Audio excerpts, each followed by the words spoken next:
He's known as the beast for his aggressive and fearless play. Tonight's masterclass is by none other than Grandmaster Adhiban. Welcome. Yeah, hi. Nice to be here. All right, Adhiban, now before we start, we have to address the elephant in the room. What happened today? Today, okay. I thought you were looking for an elephant. Yeah. No. What happened today in your game? No, I chose a complicated line and I was not expecting some knight d7, and then I was trying to recollect my prep and I could not, and then I went for this very interesting bishop of 7 sacrifice, and I'm getting like 3 pawns for a piece. Actually, I think at some point, I have to take the knight on d4 at some point, and then I get like 3 pawns for a piece and a very interesting battle. But for some reason, I played fast and it was not a good idea, and then the situation just got worse and worse. Yeah. Well, one of your qualities is that despite having a bad day in office, you're often seen with a very positive attitude and you've always got that smile on your face. Yeah, that's true. What's the secret?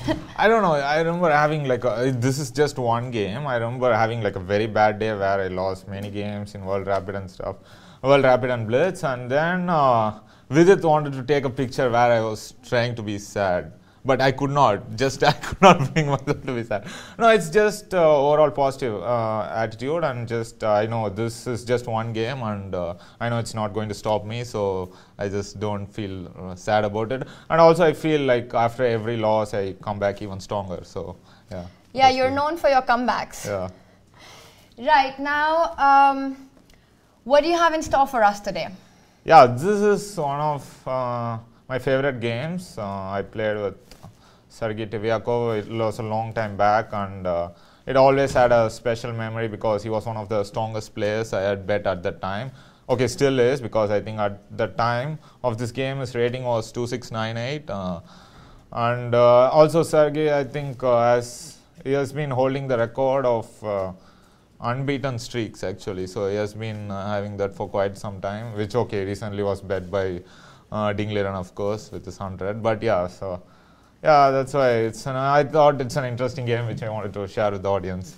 Well, we can't wait. Hope it has all your aggressive and tactical style in it. But before that, give us a little background about the game. Was it an important round? What were your thoughts going into it? Do you remember? Yeah, it was in the Orissa Open in India, and no, actually the tournament was pretty much normal because I was more or less playing I think lower rated opponents, and this was my first game with the Grandmaster, and funnily, like after I won this game, everyone was asking me like if I made a Grandmaster norm. So you were not a Grandmaster already? No. Okay. So I was like 2-4-9-3 or something. So I thought, everyone was asking me if I made a Grandmaster norm after this game. But I said, like the minimum criteria is to meet like 3 Grandmasters, and even I won't be able to fulfill even that because the last round was one more Grandmaster and totally it's 2, that's it.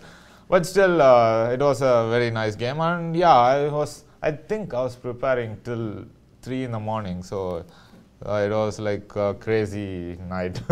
Is that normal for you to prepare for? No, because you don't come across as because this was probably, I think, the strongest player I had faced at that time, so I was really taking it very seriously. Yeah, also you were playing to become a Grandmaster around that period, so you were very motivated. Yeah, sure. Yeah. Should we dive into it? Yeah. Should we start? Yeah, sure. Okay. You wanted to talk about this? We will be talking about this later, yeah. About what? This my victories. Yeah, we will. We'll come back to it. So Adhiban's very excited to talk about his many wins, which we will be very soon. But first, let's start with the game. Yes. Okay, so let's go right into it. I'm black against Sergei Tivyakov. Yeah. So all this is well known. Okay. So the Roy Lopez. Yes. Okay, now I think we can start off. I have to ask you, Adhiban, that we see a lot of players actually going in for the Italian instead of the Spanish, instead of Bishop B5. We see Bishop C4 happening more and more now. Yes. What do you think is the reason for this trend? No, I think one of the main reasons is this Berlin. To avoid the Berlin. Yeah, to avoid the Berlin. And Berlin was well researched. And in the top level, after a while, everyone knows this line so well that they are needed to find like a new system where they can analyze and try to explore new grounds. And Italian was the perfect ground for it, because Scotch was having this drawish tendencies, and Italian, the thing is, you can aim for a fighting game. Right. Yeah. And previously I used to use Italian in my younger days when I wanted like a fight away from theoretical battles, but nowadays everyone is playing that even that has become theoretical. So nowadays there's no such thing. So we might see after bishop b5, bishop c4, we might see a bishop d3 development at some. Hopefully not, but sorry, bishop? To go bishop d3 instead of something like that. I hope not though. Yeah. Alright, so this was a royal pass and it continued with c3 here. Yeah, okay, so I just wanted to know, like, who knows the name of the line? Steinitz, yeah. It's the first official world champion. So I just like to play the openings of the world champion. So I chose this, and who's your favorite world champion? Because I don't know, too many. Okay, I think the first book I read was of Michael Toll, My Life and Games, or actually it was Attack with Michael Toll. And another book was My Memorable 60 Games by Bobby Fischer. So, like, I always have preference. Toll and Fischer. Toll and Fischer, yeah. So. And if there was one thing that you had to say you learned from them, from studying their games? Yeah, Toll is his fearlessness. Like, he would just go for the kill right from move one. So, that, and Fischer was from like... move one. Yeah, move one, yeah. And Fischer was this... professional, yeah, he would be like the because Toll was playing for just enjoyment and he just wanted to have fun, but Fischer, he wanted to win the game. He wanted not so much as enjoying, but he just wanted to beat his opponent. So these two things I really liked from these champions here. So combining these two would be that would be the ultimate. Yeah. All right. So c3, yeah, short castle is one of the main lines, and I think it's more popular nowadays. And c3 is it allows like a very forcing line with f5. So to avoid this, many players they try to go short castle. So f5, yeah, already it starts, yeah, like I said. So here you have, okay, there's one line with d4, but it goes in some piece sack. So it's so e5 is more or less the main line. Anyone in the audience who plays this line? No. Probably not. Well, maybe after this game. Hopefully they will get inspired. So yeah, bishop f5, and yes. Now there are a couple of lines. Like there's one crazy line with d4, e4, and d5, and it's actually a piece sacrifice if I remember correctly. White even doesn't take on c6 and just goes for a, but it's like super complex, and yeah, generally white goes for like safety first, yeah. And now, yeah, bishop d3, just stopping d4, and I'm controlling everything. So bishop d3 prevents white's development. Yeah. On the queen side. On the queen side, yeah. So rook e1, yeah, pretty much forced. Yeah, now like okay, I played bishop e7, but I want to ask why not knight f6. All right, this is for the audience. For the audience, that. What happens after knight f6? Like there's a difference between this and bishop e7, so it would be. Huh?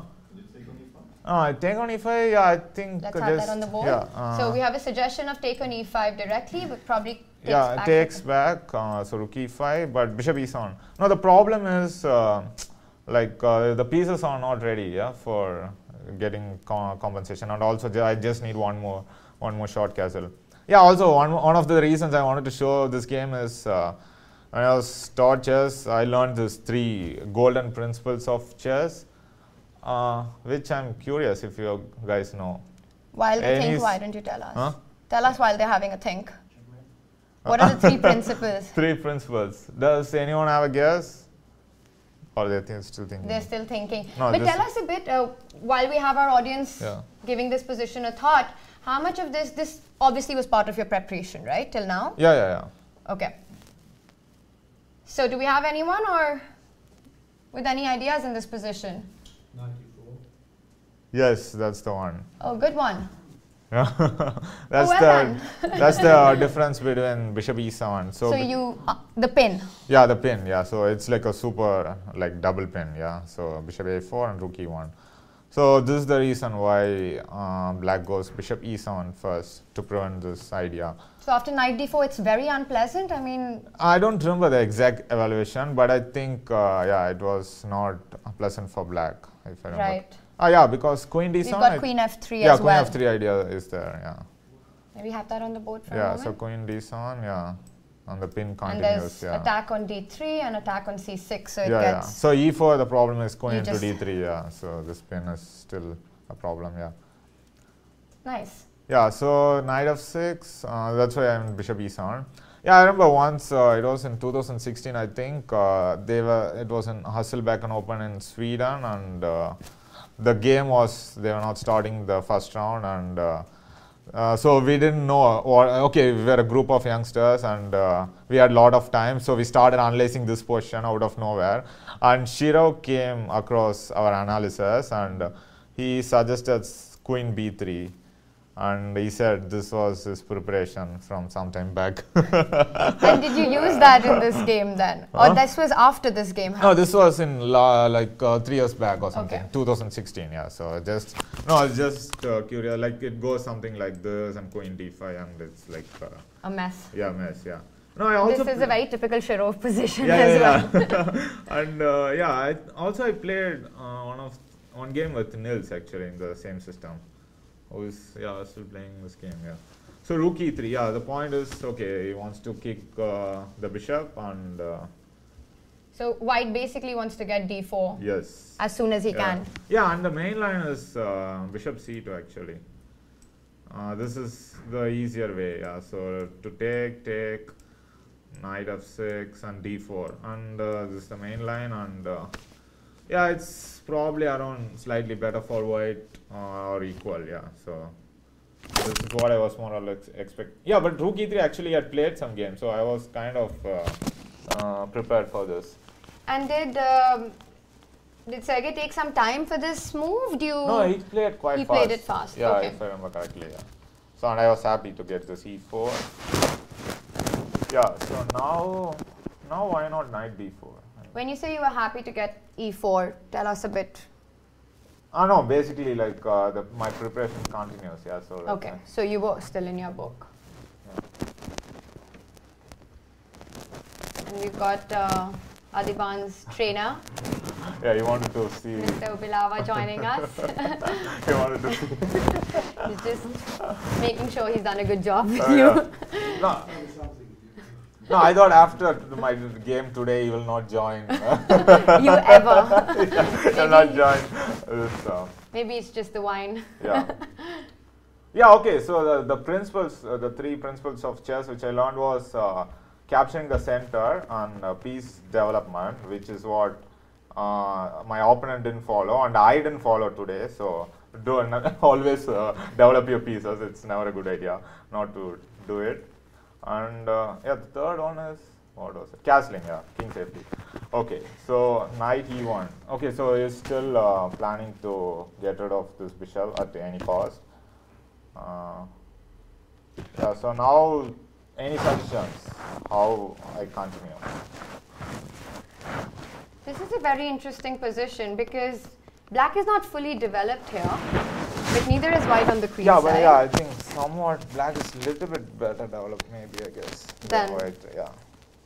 All this queen side pieces make a very weird impression. yeah.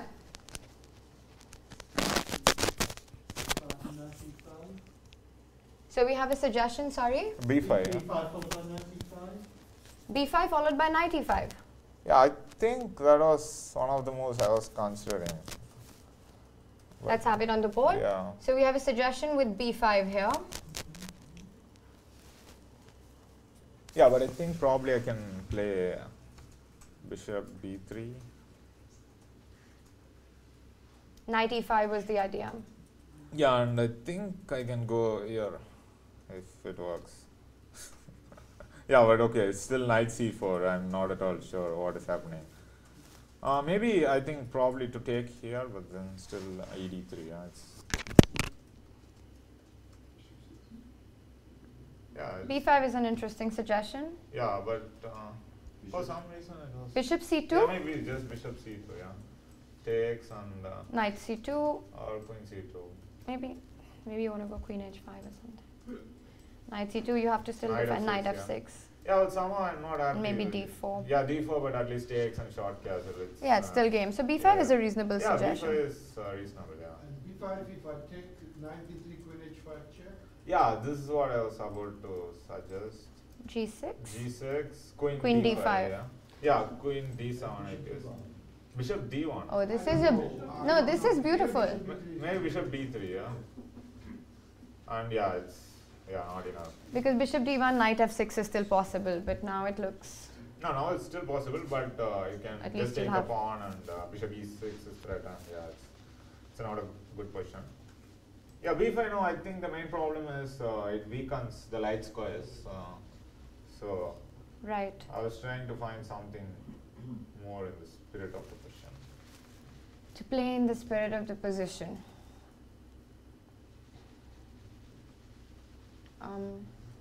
Should I take a guess? Am I allowed?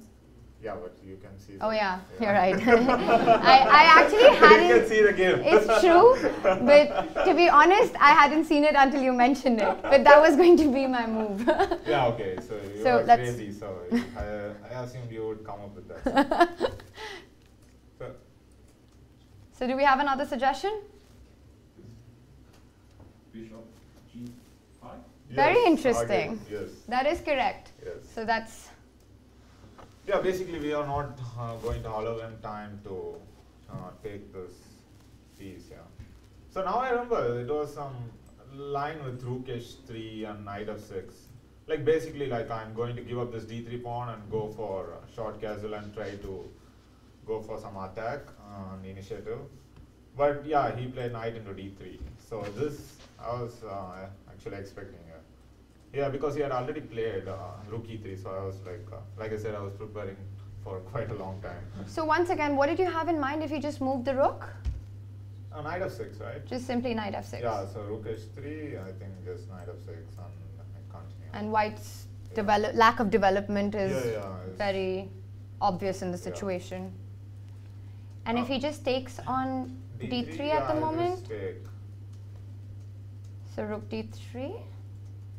Yeah, I think just... did you just want to go short castle or what? No, I'm just trying to remember. I think maybe it was something like b5 maybe. b5, someone suggested this. Yeah, so bishop b3 and now knight here maybe.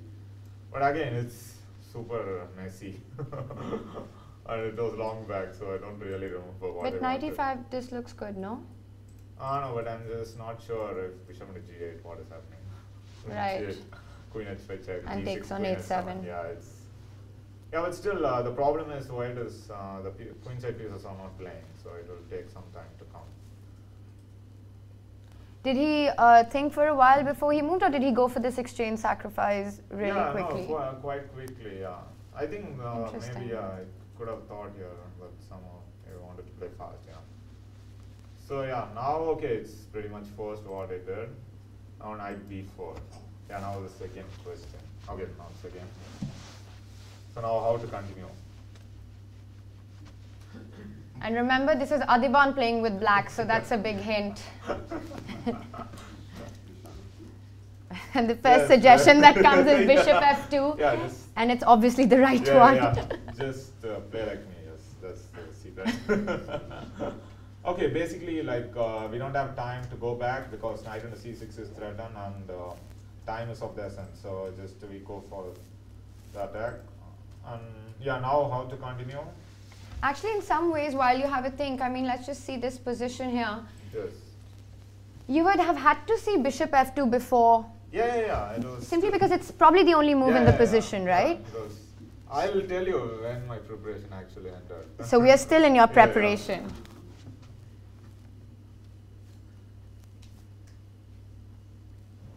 So bishop f2 here, and yes. white has to take.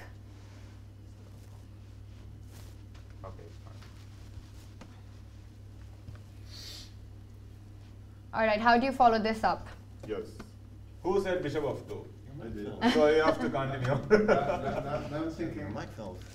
Knight h6. Okay. Sorry, we have a suggestion. So I was talking. Knight When did it fall? h6. Just now, right? I think then you can just probably take on c6, no? If knight h6. Also, you have to be careful about queen h5 check because you will not have g6 anymore. Yeah, this queen h5. So this can be unpleasant. Yeah. Because now the h6 knight hangs.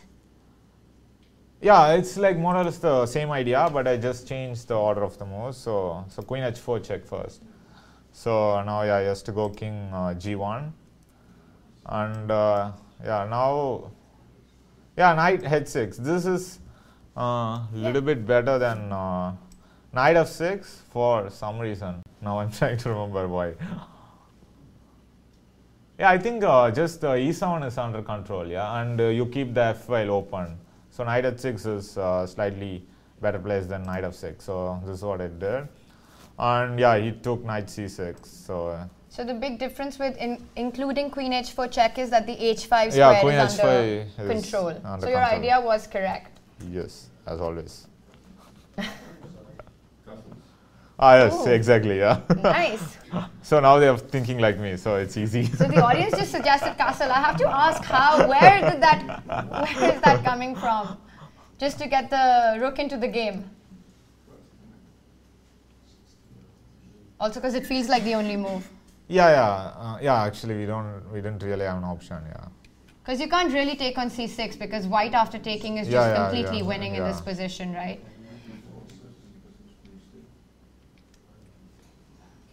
So now black has a really big threat of checkmate. Yeah, checkmate, So you're threatening queen f2 and queen f1 next. Yeah. Okay, maybe this time for a change, maybe for white they should try to find the difference. Well, you know what you have to play against.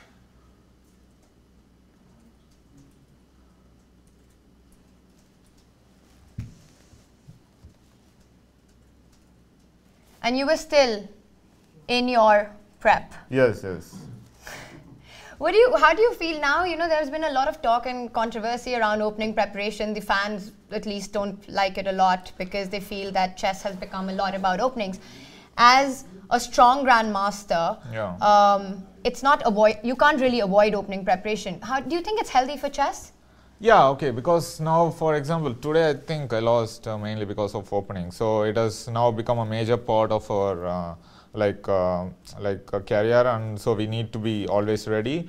And yeah, I think the main problem with why fans don't like it is the increase in draws. Like there are just so many draws, because if you play correctly, it's always ending in a draw. So, and the computers are not at all helping for this, because always if you switch on the evaluation, it's always like 0.00. So that's why people are calling like classical chess is dying. So that's why we should maybe focus more on rapid and blitz. But I think still there are like a lot of areas which are not explored, and there are quite, even I think Dingley Run, he continues to come up with some interesting ideas. Yeah, so I think it's just you have to strike a balance, because it's part of opening is always going to be a major part of the game, so we can't really avoid it. And how do you feel about this whole argument around classical chess becoming more and more difficult because of this result that we often get, especially in the top elite events? I mean, the World Championship got decided in the tie breaks. Yeah. We had no result in the classical format. Hikaru won the entire Grand Chess Tour without winning a single game in any of the classical events. Do you see that? Do you think rapid and blitz is the future of chess? No, okay. In a way, it feels it's a little bit sad that the World Championship is decided by rapid when. Okay, because we have a separate World Rapid Championship. So if you win that, you are the Rapid World Champion. So, but not when you go through the classical cycle. But yeah, just people are not ready to take so much risks in a game because of they just want to be safe, and I think that is the main reason. I still like classical chess more, but at the same time, I'm also for me always rapid and blitz was for fun. But nowadays I see that the World Cup and a lot of even the World Championship is decided by rapid, so it's becoming more and more important. So I think it's instead of I think you should be ready in all formats. Yeah, that's I think the key. Yeah. Yeah. In fact, we had an interview with Hikaru recently where he said that a world champion should be strong in all formats, in all 3 formats, which is why he thought that Magnus would be the favorite to win, because it's very important to have a world champion who's good at blitz, rapid, and yeah, but okay, no, this was a little bit silly in my opinion, because he went through all the difficulties of candidates and stuff. So okay, if Caruana won the match, I think he fully deserved to be the world champion, but even he could not. I think he himself did not play up to his usual self. Like he was playing more defensive. Like I think he was happy to go to the tie break, but where he actually did not have so much of a chance. So he should have actually. Like someone was telling me that he should have started the match as -1, then maybe he would have taken it more seriously, because like going to rapid was a big handicap for him, because Carlsen was clearly superior to him. So yeah, I think it doesn't matter that the current world champion has to be the best, right.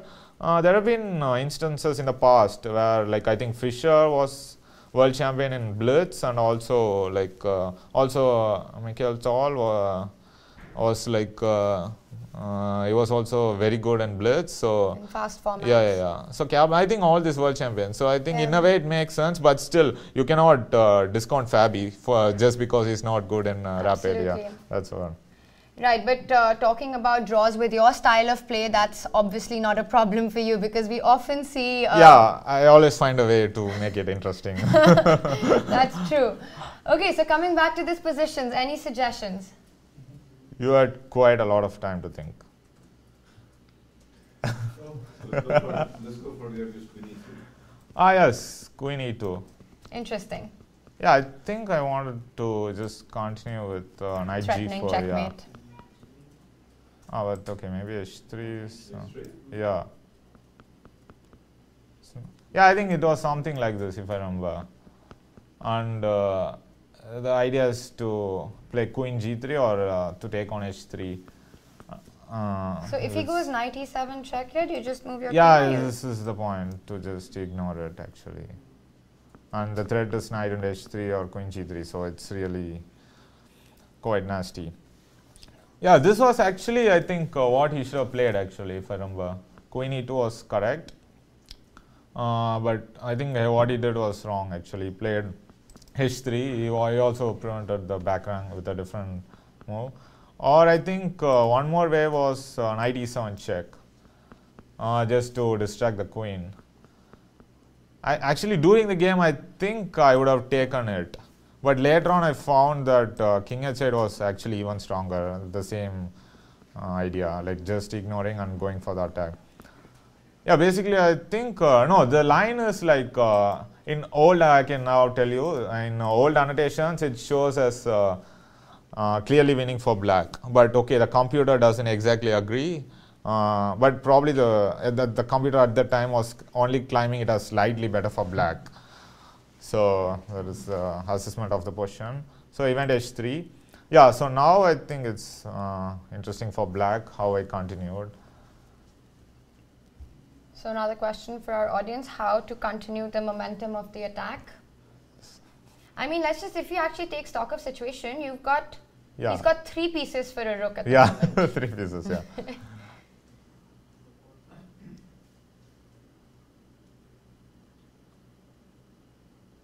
Maybe the clue is okay. I think this is the reason why Queen E2 was maybe a little bit better than H3. And that's interesting. One idea is check with the queen. Yes. After this knight F5. So Queen F2. Yeah, King H2 I guess, and Knight F5. Yeah. Yeah, but can I do Queen G4 maybe? But still you can go Knight H4 and thread a Knight F3 check. But then maybe Knight D4. I'm just still thinking if I should distract Knight E7 and play. Let's just have Queen G4 on the board. Yeah. So if Knight H4 with the idea of Knight F3 and Queen G1, can White go Knight D4 here? Then Rook F4? Yeah, this doesn't... Dangerous, no? Yeah, it looks very dangerous. Maybe even rook f4 here. Or even c5 maybe, because just get rid of this knight and... Yeah. I mean, white's biggest disadvantage is that none of his pieces on the queen side are... Yeah. This is what you're playing against. Yeah, maybe so queen f2, maybe I should go king h1. Yeah, but then you have at least queen f1 and take this guy. So yeah, the count will be a little bit less. Telling 3 pieces, yeah, now it will become 2. Yeah, so king h2, yeah, knight f4, yeah, this is a good suggestion actually. I didn't see this.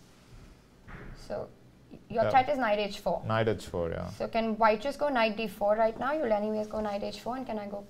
Oh yes, this looks good. Knight h4 now, and then queen e2 perhaps? No, queen e2, knight f3. Knight f3, so yeah, you have to go queen. Let's yeah, just have that on the board. Let's just show our audience why queen e2 doesn't work. Knight f3, this is nice. So if you take knight f3, your queen hangs, otherwise it's queen g1 mate. Yes. So instead, can white defend with queen g1? Queen g1? Then queen f4, right? Yeah, but this is probably the way, yeah. Queen f4, king g3. h, or king h1, yeah. Or G3, maybe yeah, g3. G3, yeah, G3, yeah. Ah, so you are on fire, yes, queen g1. Nice defense. Yeah, so this is maybe c5. Yeah, I think, okay, probably it should not work, but I was thinking something like this is nice. To run the king. I mean, white does have a lot of pieces. Yeah, but I'm worried that it will be checkmate. Just take the knight and okay, I think it should be. Yeah, but okay, it's not mate yet. Over. Yeah, it's not mate yet, so maybe bishop d7, bishop g4 or something. Maybe rook f8 is the mate. I don't even want to take this.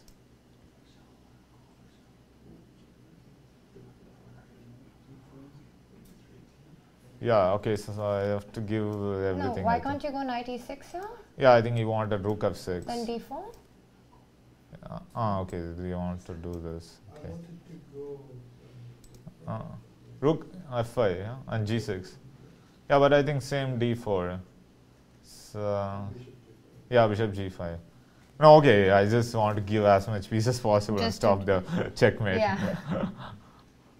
Yeah, d3, yeah, okay, knight e6, rook f6, and then d4. Yeah, this looks like a possibility.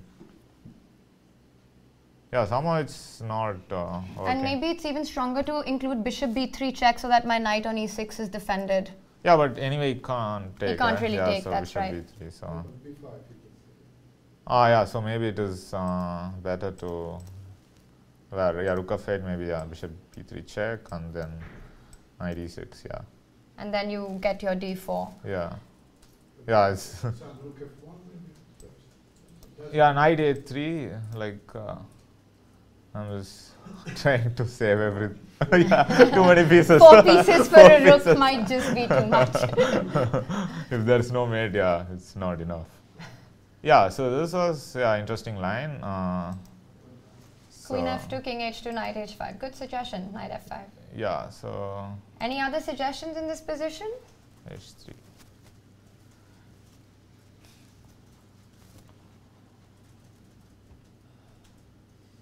Queen f2 and then rook f3. All right, let's try that. So we have queen f2, king h2, and rook f3. Yeah, what is the idea exactly? Because you're not really threatening rook h3, right? Knight d4, let's say, come back.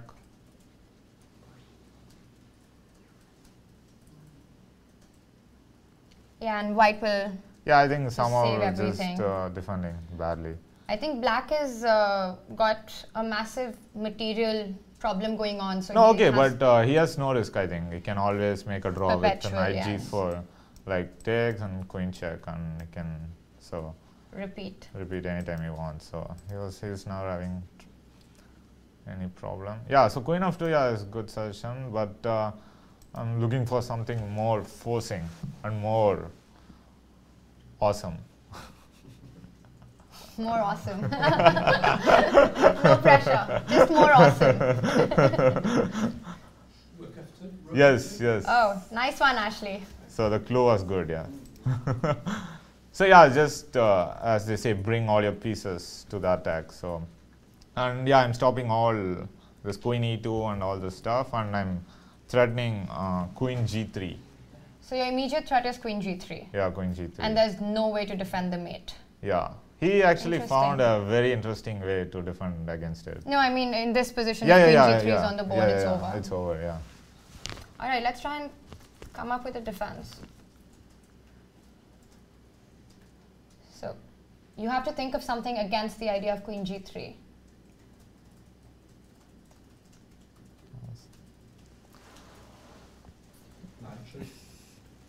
King h8.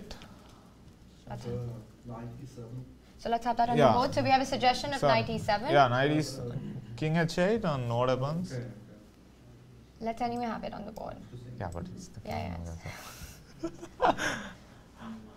yeah, okay, anyway, this is what happened in the game. This is correct.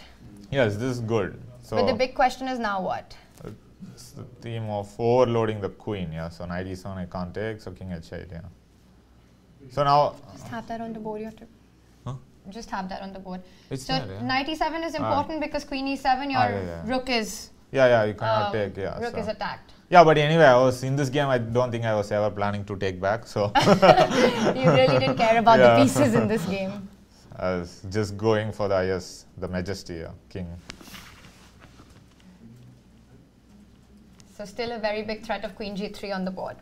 Yeah, again, I have to emphasize, his main problem is all the pieces are sleeping, so they're not really playing. Yeah, I think that's the main reason why the attack is quite strong. Queen e1 and queen e3. Queen e1. Yes, so you yourself have to find the refutation for queen e1. Yeah. Nice one.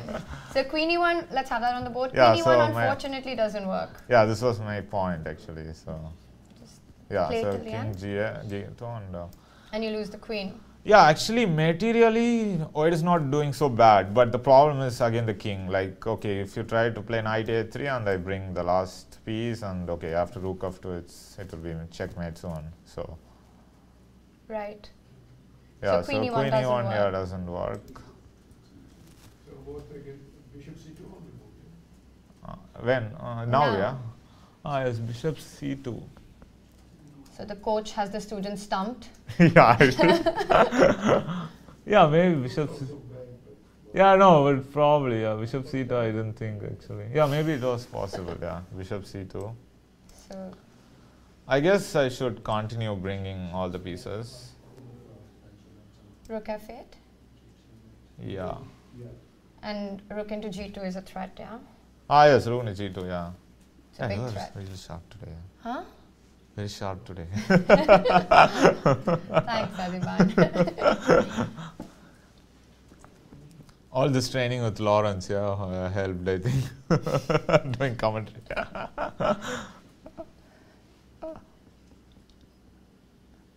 Yeah, it looks really bad, huh? Yeah, so it's just there's no defense, I think, for rook g2.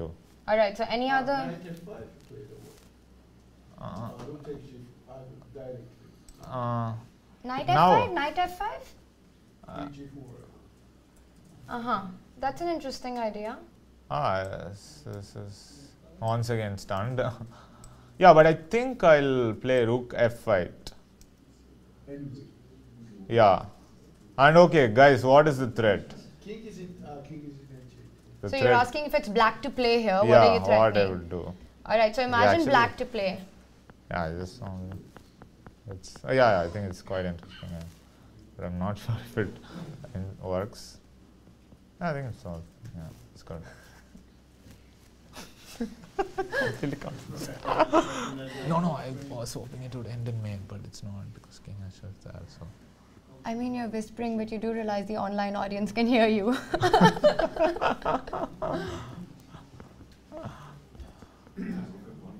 So rook f1 is a suggestion. Is that a threat here? yes, that was the one. Yes. Well done. And yeah, So- no, I was hoping it would be a So mate. for example, just for, let's see, Okay, a3. You A3, don't yeah. make such Yeah. moves on the board ever, but just to demonstrate. Yeah, so rook f1 takes and knight g3, and king either way it's checkmate. So this is the one.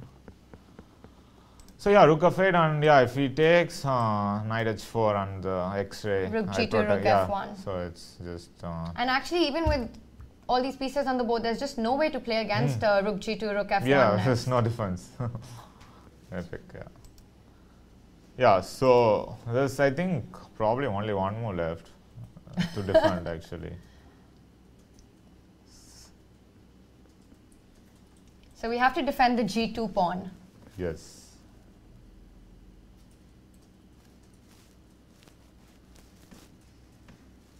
Okay, maybe I can show. Yeah, it's. All right. So tell us what you did, what your Sergey did here. Yeah, so it was knight d5, and so he's just ready to play knight e3. So yeah, with the queen g3 or rook f8, both you can just go knight e3. And I think the e3 square is very important because it defends f1 as well as g2. Yeah, sure. I think it's so I just continued. Rook f5. So he just continued being a million pieces down. Yeah. Yeah, so it's pretty much forced to do this. Okay, now I think, okay, the main reason why I wanted to show this game was this moment, yeah, which I found very interesting. And this moment, were you at least out of your book now? Yeah, sure. Okay. No, I think when he played h3, yeah, it was Alright. not in my preparation. So all this rook f2 I had to find over the board, yeah. So it's 3 pieces for the rook currently. Yeah. But this is a very interesting motive that we often see, which is to sacrifice material when all your opponent's pieces are on one side and then go for the kill on the other side. Over here, you're just attacking White's king. Even though you're materially down, it doesn't matter because all his pieces are on the other side of the board. Yeah. There was one of my trainers. Yeah, he told me to split the board, and then I can count how many pieces I have for attack. And okay, so like you can just see that there's like I have queen, 2 rooks, and knight, and there's basically knight and king and queen. Yeah, so it's heavily underpowered. Yeah. That's an interesting thought process. So you split the board into 2, let's say along the e file. Yeah. And even though on the queen side you've got nothing, it really doesn't matter. Because the game will end in the king side, hopefully. Hopefully. Any suggestions? Rook g2. Again stunned. Knight g2. What is happening? King. Okay, rook g2 and king h2, rook f3. Yeah, you wanted. No, but I think I have queen e1. Somehow I'm escaping. So can we just have that on the board? Yes, rook f3. So rook f3 and queen e1 defense. Yeah, actually the problem is even after rook f3, I don't think it's like a big threat, so I just stop it. Right. Rook, yeah, it's not working. Yeah. Okay, let's go back to that Yes, position. knight e3. Rook f3. Oh yes, that's the one. Yes. So yeah, it's like Well done. removing the main defender. So like once this knight e3 goes, okay, queen g3 will be very strong. And actually, I have like another thread actually. Okay, so he can't take on f3 with the pawn because, can we just have that on the board? Yeah. Adhiban? So it's So you can't take because it's mate, king Yes, h1, yeah. and you can decide rook h2 yeah. or queen h2. Okay. Yeah. Both are mate. And let's go back to rook f3. Yeah. And now, yeah, the point is with the same idea, I'm threatening rook h3. So he cannot. Nice. Yeah, he cannot take because of the same queen g3 and queen h2. And again, just to demonstrate, a move like a3, rook h3, and rook h1 is unstoppable. Yeah, Otherwise, you run unstoppable, into queen g3 mate yeah. if you take on h3. So now white has to find a way against the idea of rook Rook h3. h3, yeah. Oh. Bishop d7. Yes. Only Bishop way. d7. So finally, one of the pieces is coming to play from the queen side. This is a very interesting geometry of defense, that this piece on the absolute other flank comes to defend h3. Yeah. from So d7. now I see that okay, the idea of rook h3 is gone forever. So I need to. Just to draw some arrows. No, but you missed a square. But Yes. it's So what were you saying, Adhiban? You missed bishop d7 during the game? No. I don't remember. Okay, I was just going with the flow, so I don't know what I saw and what I missed. I was just so happy with my position, so I was just... You were so happy with your position because you were really enjoying playing. Yeah. And okay, I was like attacking against such a great player, so I was very happy. So if rook e3, you defend with queen f1 at the end? Sorry? Rook e3, you defend with queen f1 at the end? That's a good question. Exactly, yeah. So That's if actually a very good question. Yeah, exactly, yeah. This is the thing. So because queen g3. Yeah, there's no other defense. Yeah, so this is the and now finally, having all the stupid pieces will actually make sense. So materially, like now, it's not so bad. Right. Maybe black is still probably okay, but it's not what he wants. It's a good spot with Queen f1. well spotted with queen f1. Yeah, it was the only way actually to defend this. So rook e3 doesn't work. Yeah, rook e3 doesn't work. So basically, like I have to continue the same plan, but just not giving any more pieces. Yes, Ashley. Knight g4? Knight g4. Interesting. A lot of pieces can capture it. Bishop g4, what you wanted? Oh, Yeah, but it was nice. I think he wanted to overload the pieces. But even perhaps wait, actually, I'm curious what actually knight happens. g4, rook g2. Yeah, it's complete. Okay, but probably everything is holding. No, but yeah, bishop g4 is coming. But I think his point was takes rook h3, right? Yeah, this is nice. So takes and queen g3. Again, the same point. Right. Yeah, this theme actually is very nice. It happens many times. Like, how do you call it? Exactly, I don't know the word. You mean blocking? Maybe I don't know. Blocking is. And with g3, you? Yeah, queen g3. queen Yeah. g3? Yes. So and now the threat is rook e3, and basically I should not give him too much time to develop his pieces. Yeah, because if I just wait one more move, he has knight a3 and knight c2. Interesting. I'll also put this arrow. Oh. From the right side click. This one? No, this one. This? Okay. Great. So if you wait one more move, he goes knight a3 Yeah, knight c2, and yeah. then the e3 knight is protected, Yeah. so then it becomes very difficult to continue the attack. I'm not at all sure if it's... Yeah, but still probably have some chances, but it's not clear. So yeah, queen g3, and now I'm going to take on e3. And it looks almost hopeless, but he managed to still find a defense.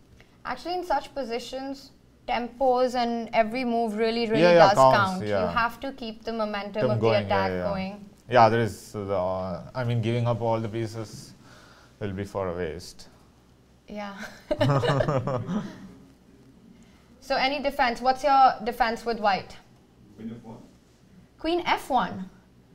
Yeah, but... then you lose a lot of material after rook f1, knight f1, queen f2 perhaps. Or rook actually, queen let's see. f1. Yeah, it's enough, I think, because this f pawn will... You No, can actually, also it's take nice. on First give a check Yeah. so that he cannot run with the You king. take everything with check. And then, no, just take you'll and just checkmate. Yeah, checkmate, yeah. So, no. You're not that cruel. No. Right, so queen f1 unfortunately does Yeah. not work. What else? Yeah, it's almost very similar to what he played, queen f1, but yeah. So rook e3 is the big threat. So how would you defend it?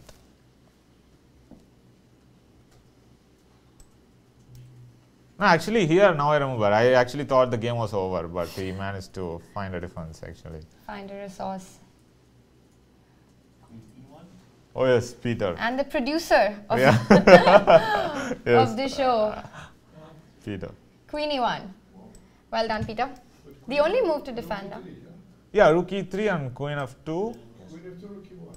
Yes, this is what, and I thought it was over, but Queen f1. yeah, queen f1, exactly. Oh, this yeah. is beautiful. Yeah, so this is what I missed. I thought rook e1, he has to take, and okay, I thought I'm just... And you win the yeah, c1 bishop. Yeah, but unfortunately as queen f1. So And the difference is that after you're not able to win another piece. yeah. It's like I can go queen d3 check and queen c2, but knight a3 and is just in time. Yeah.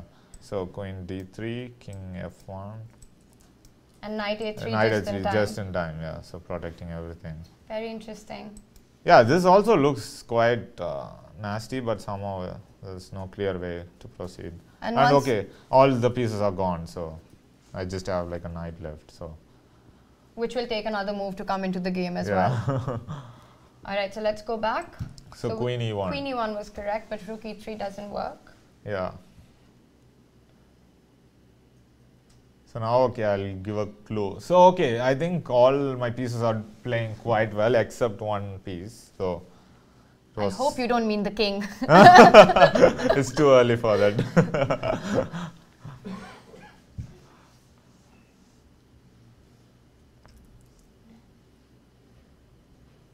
you have time for knight f7?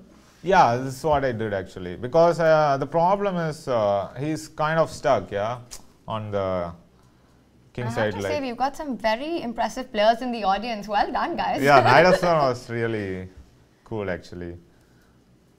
So the point is, the threat is knight e5, and then, yeah, you can probably take, yeah, this is probably nice to show. Okay, let's say something like this. So I come knight e5, knight c2. Okay, one option is I think knight d3 is winning, but yeah, knight d3 is probably the simplest, yeah, and just brutal. Rook e3 doesn't work because of queen f2 or what?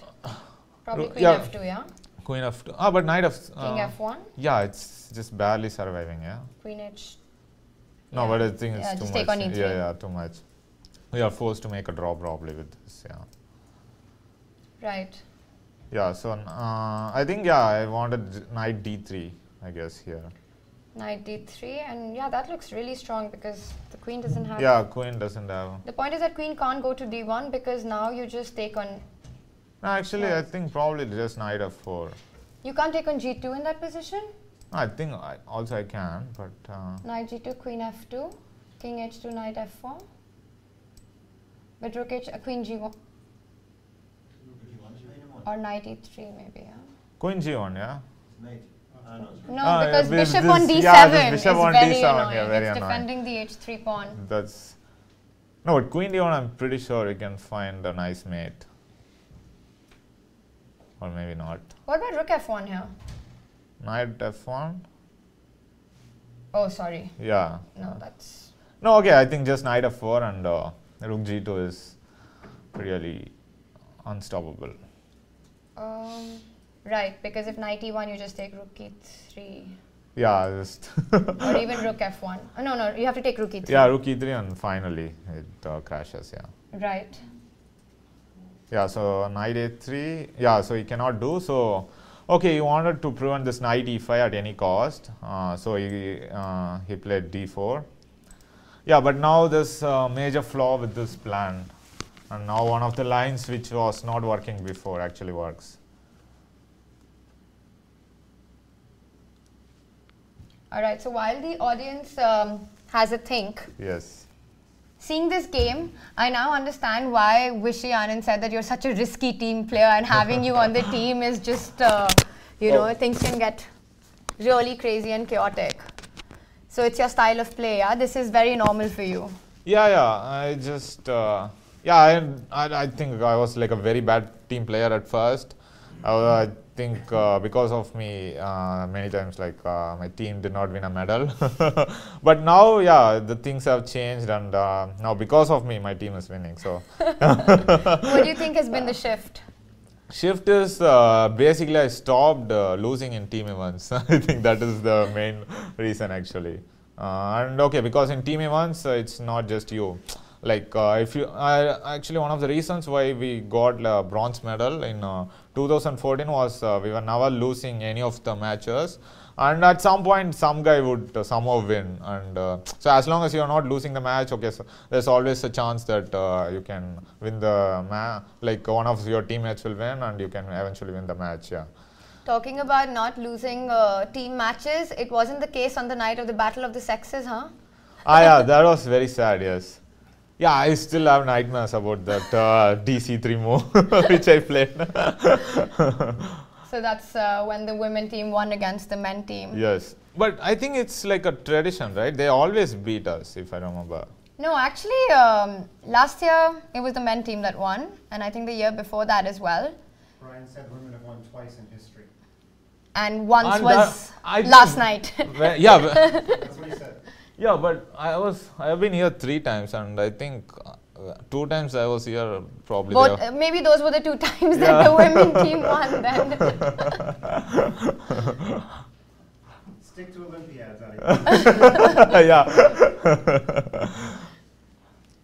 But the thing is, having a player like you on the team means that when there's a must-win situation for the team, they would want to field a player like you because of your style of play. Yeah, sure. Actually, that's one of my specialties, I would say. To play in must-win situations. Yeah. No, actually, this Olympiad, I was playing too solid, and then when I drew, like one of our teammates lost, and which eventually put us out of the contention. So I was like, okay, I'm not gonna play solid anymore. I'm just going back to my old how I used to play. So I think that was. Yes. Doesn't knight g5 work now? So we have a suggestion: knight g5. What is the threat? Idea is rook e3 and knight f3. Yeah. Okay. Yeah, I guess. Bishop g4. Yeah, bishop g4. It's the only defense. Anyway, I think it's quite close, so I can just show them actually the rest. I mean, the idea is correct as you mentioned. Yeah. So now, just after d4, I just went rook and e3. Now this line works. So you just continue the trend of giving more and more pieces. Yeah. So I just gave queen f2 and rook e1 check, and queen f1, and now this is the difference. Yeah. So this was not possible previously, and now a new pawn joins this is the. Very interesting. So when this pawn was on d2, this was not working. The e3 move was not working, but after d4, and suddenly you have the threat of queen f2 Queen now. f2, yeah. So that's beautiful. Yeah. So after e3, it's basically over. There's no defense. Oh, so he. Yeah, he played knight d2 and. Because now if he takes on e1, you just take and you. I mean, besides the e pawn being very strong, you win everything on the queen side as well. Yeah, I mean, exactly, like the knight cannot move, and I queen the e pawn also. Yeah, so now I just went queen f2, and yeah, it was over. So I can go here, but I just take on e2. There's too many queens. Yeah, so after queen f2, he resigned. And this was probably one of my favorite games from when I was even younger. That's a very, very imaginative play from you actually in this game. It was channeling your inner Tal. Yeah, sure. Right. Well, we're going to open the audience for questions very soon. But tell us a bit about your experience here so far, Adhiban, in Gibraltar. Yeah, Gibraltar, I always tell Stuart, like, okay, I'm very happy to be here, and it's one of my favorite tournaments, and also it's one of those opens which just kept on getting stronger, actually. I remember in 2014, it was, I think, not maybe so strong like nowadays, but then slowly, I think it got even bigger, and always, like, it's one of the special places where women is maybe given more preference than men. Yes, it is an event which strongly supports women chess. Yes. You know, seeing this game, Adhiban, like one gets a feeling that you're a player who, with a very strong sense of imagination and a very romantic style of playing as well. And where does that come from? Is it something? Did you study a lot from books when you were growing up, or? No, I think our style is more or less based on the first book which we read, and like I said, mine was Attack with Caleta Hotel. So I think that's why I always want to go for the attack. Yeah, and my friend Vidit, who has like a very solid style, his first book was Capablanca Best Game. So you can see that so the difference. Yeah. No, also the funny thing is, my trainer, he was like, I'm very like grateful for my first trainer, C. Subramaniam. He made sure that I would study all the classics, and so he actually presented me with the same book, but I just could not go through it. It was so boring, yeah. And only after I became a grandmaster, I'm like, okay, you have to master this also, so you have to study. And then I realized he was really a great world champion. Yeah, might be one of the strongest actually, because he never used to make much mistakes actually. In Capablanca, yeah, he was one of them. That's very interesting that to say that one of the first books that you read leaves a big impression on you. And if you had to give a big recommendation, something, I mean, besides your first book, a book that you highly recommend for our audience that you feel left a big impact on you besides? Yeah, like I said, this I think this My Memorable 60 Games by Bobby Fischer. That's very good. I think every classical book is like very good, and for endgames, I would actually recommend this book of Drotsky, Endgame Manual, and also now this recent classic is 100 Endgames You Must Know. That is also very good by Josh. Yeah, that's also I think very nice. Basically, like books, I think still has the importance, which I feel nowadays many youngsters they think that they can just work with computer and they can just ignore the classics, which is not at all the right approach. Right, well, we're going to open the floor to the audience. Any questions from you guys or our online audience? I'll start, but I want you to be a better audience in the first 2 master classes, all right? Be brave. He's here to answer questions. We pay him by the hour. I think they are still thinking about the position. I gave them too many questions. They were very brave with their move suggestions. Yeah, Do you exactly. have a question? Yeah, too many questions. Yeah, so I'll go first and I'll get a question. So Adhiban, this guy named Vishy Anand, he's pretty good at chess.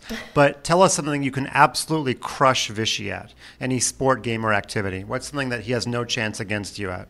No, I think any sport other than chess, I can crush him. It could be a card game.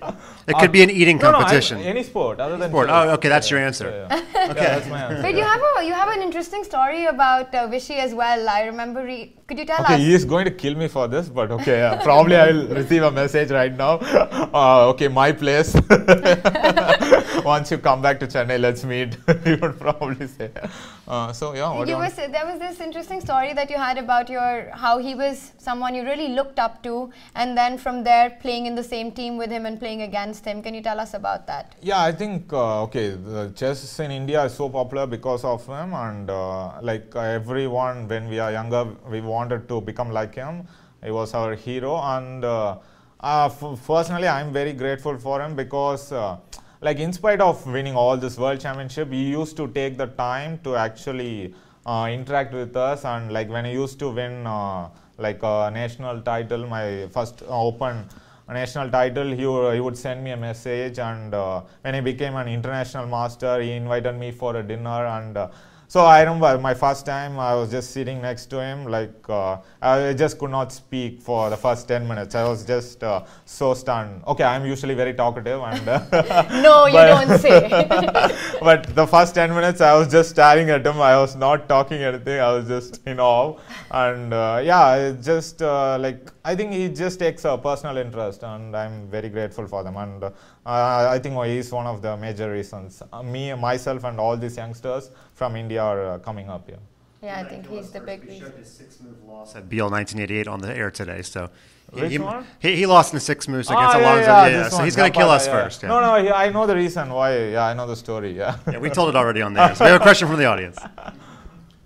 This is not my actual question, but I believe that Vishy is very good at tennis. So maybe he beats you there. Oh, tennis, yes, actually, yeah. Tennis, he can beat me. Because I think he's friend with Vijaya Mitrash. So, yeah. So I know him. No, my question was that obviously you're very gifted at tactics, and you were mentioning game books. Yeah. But did you train with endgame studies, mate in 2, or just a normal tactic books? That's a really interesting question. Yeah, I think you need to solve all sorts of things. I think it's very good to start with mate in 1, mate in 2.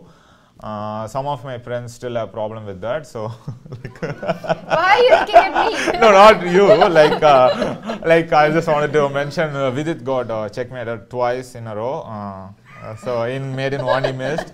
So it's still a problem with many of my friends. So like, yeah, I think start with maiden 1, maiden 2, and just then 3 is also, I think, quite challenging. And studies are a bit, I think, little bit advanced. So that maybe you might want to postpone until you are really ready for them, because it's really like mind blowing. And I remember I have solved all sorts of tactics, around 4,000 tactics or something I would have solved. There was this software CT Art, because at the time there was like no online platform like chess.com or chess24, so where you can actually become a member and you can always solve in this website. But at the time there was no opportunity like that, so I was there was this software, so I used to solve a lot. I think that would actually make you tactically very alert, yeah. Because also I remember Topolov mentioned that calculation is everything. It's one of his favorite quotes, yeah. So I think, yeah, it's very important to bring, like, make your combinational vision very powerful.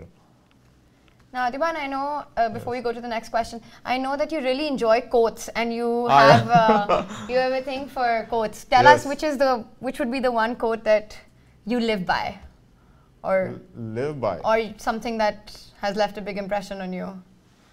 Your favorite quote. Wait, I just got a good quote today. I'm trying to remember. Yeah, I believe I have all I need. So this I got today. So I just thought, I believe I have all I need. Yeah, so okay, just well, like the perfect package. So that's so when we've got this I got today. So it's like I'm always having some quotes. Yeah, that's why I asked. Right. So we have another question. I think it's quite important when improving to go through the games that you have played and try and understand them. What's your procedure for doing that? Yeah, I think, okay, you have to probably okay, the thing is, first I think it's very important to analyze the games you have lost and also the games you have won, because in that games you also can learn. Basically try to analyze without computer. I think that's very important. Like, you have to analyze on your own, then you can compare your notes with computer. It's like ongoing process. You cannot do it one day and forget about it. So you have to just do it continuously, and eventually you will become very strong. And I read this book by Axel Smith. What was the name again? Pump Up Your Rating. Yeah. So I think it's a popular book, it's a very popular book, and all my friends said it's very good. And he recommends that that was one of his training. Like Aryan Tari, he improved just by analyzing his games again and again. So I think, yeah, that's like a well-known, proven method. Yeah.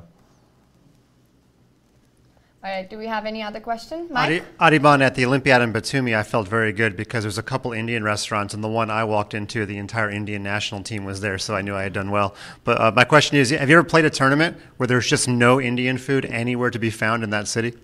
Yeah, no, I am not like your typical Indian. So, like when I go outside India, I'm really not looking for Indian food actually, because I want to explore their own cuisine. Like, I want to try different foods. In fact, I try to avoid Indian food when I'm outside. So there have been many times, probably it existed, but I would not know, because I would be like, I'm a big fan of like pizza and all this. So you're gonna go 2 weeks here with no Indian food. Yeah, yeah, sure. I can I can live my entire life without Indian food. It's not a big problem. That's longer than I can go. I know you have a thing for Georgian cuisine. Yes, that's my favorite, and also Japanese I like. So.